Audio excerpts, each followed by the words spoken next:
हीरा और मोती।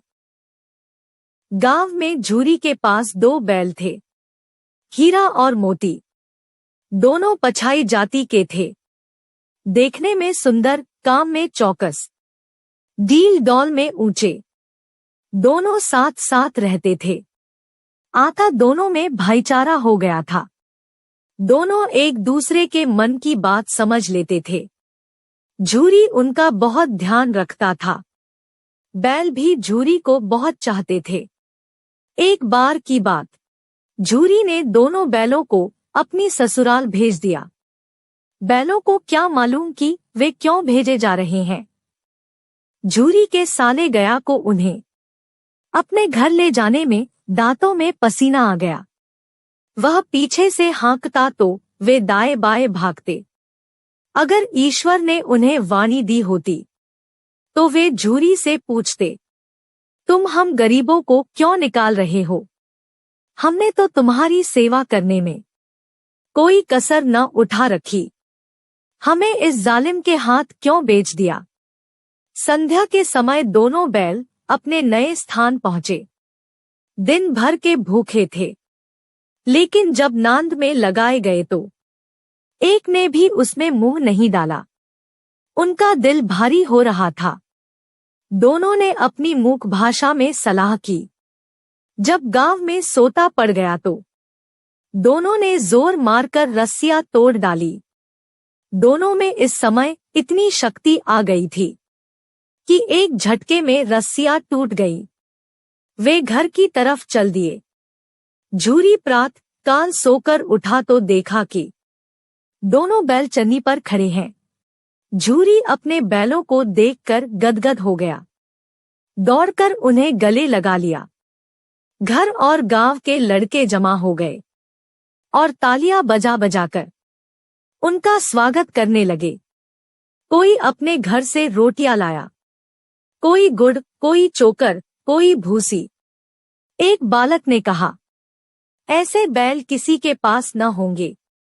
दूसरे ने समर्थन किया, इतनी दूर से दोनों अकेले चले आए। तीसरा बोला, ये बैल नहीं है, उस जन्म के आदमी है। झूरी की पत्नी ने बैलों को द्वार पर देखा तो वह जल भुन गई। बोली, कैसे नमकहराम बैल है कि एक दिन भी वहां काम न किया, भाग खड़े हुए। झूरी को यह बात अच्छी न लगी। दूसरे दिन झूरी का साला फिर आया और बैलों को ले चला। अब की उसने दोनों को गाड़ी में जोता। संध्या समय घर पहुंचकर दोनों को मोटी रस्सियों से बांधा गया। फिर उनके सामने सूखा भूसा डाल दिया गया। दोनों बैलों का ऐसा अपमान कभी न हुआ था। दोनों ने नांद की ओर आंख तक न उठाई। शाम के समय घर के लोग भोजन करने लगे। उस वक्त एक छोटी सी लड़की 2 रोटियां लेकर आई और बैलों के मुंह में देकर चली गई। उस एक एक रोटी से इनकी भूख तो क्या शांत होती, पर दोनों के हृदय को मानो भोजन मिल गया। यह लड़की भैरों की थी। उसकी मां मर चुकी थी। सौतेली मां उसे मारती थी, इसीलिए बैलों के प्रति उसका लगाव हो गया था। एक दिन की बात है, सहसा घर का द्वार खुला। वही लड़की निकली। दोनों बैल सिर झुकाकर उसका हाथ चाटने लगे। उसने उनके माथे सहलाए और बोली, खोल देती हूं, चुपके से भाग जाओ, नहीं तो यह लोग मार डालेंगे। दोनों बैल भाग निकले। रास्ते में उन्हें एक सांड मिला। ज्यों ही वह हीरा पर झपटा, मोती ने पीछे से दौड़ाया। मोती ने बगल से आकर सांड के पेट में सींग भोंक दिया। सांड बेदम होकर गिर पड़ा। तब दोनों ने उसे छोड़ दिया। दोनों भूखे थे। सामने मटर का खेत था। मोती उसमें घुस गया। अभी 2-4 ग्रास ही खाए थे कि 2 आदमी लाठी लिए दौड़ पड़े। उन्हें पकड़कर कांजी हाउस में बंद कर दिया। कांजी हाउस में कई भैंसे, बकरियां, घोड़े, गधे थे, पर किसी के सामने चारा नहीं था।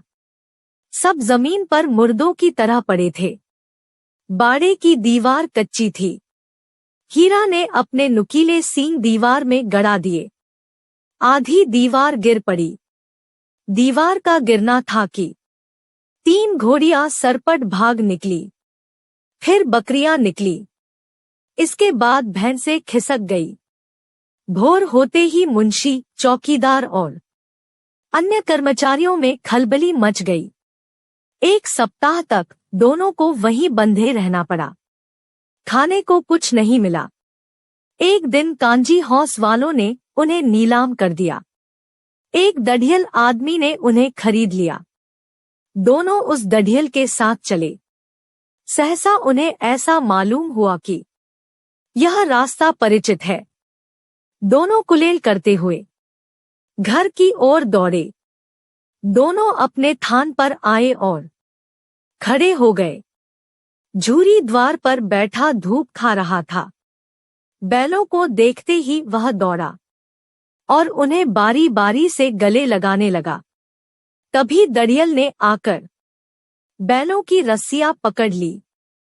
बोला, मेरे बैल हैं। तुम्हारे बैल कैसे? दढ़ियल आदमी, मैं इन्हें मवेशी खाने से नीलामी में लाया हूं। झूरी, चुपचाप यहां से चले जाओ। मेरे बैल हैं, मैं बेचूंगा तो बिकेंगे। दढ़ियल हार कर चला गया। जरा देर में ही नांदों में खल, भूसा, चोकर और दाना भर दिया गया। दोनों खाने लगे। झूरी खड़ा दोनों को सहला रहा था। 20 लड़के तमाशा देख रहे थे। उसी समय मालकिन ने आकर दोनों के माथे चूम लिए। प्रेमचंद,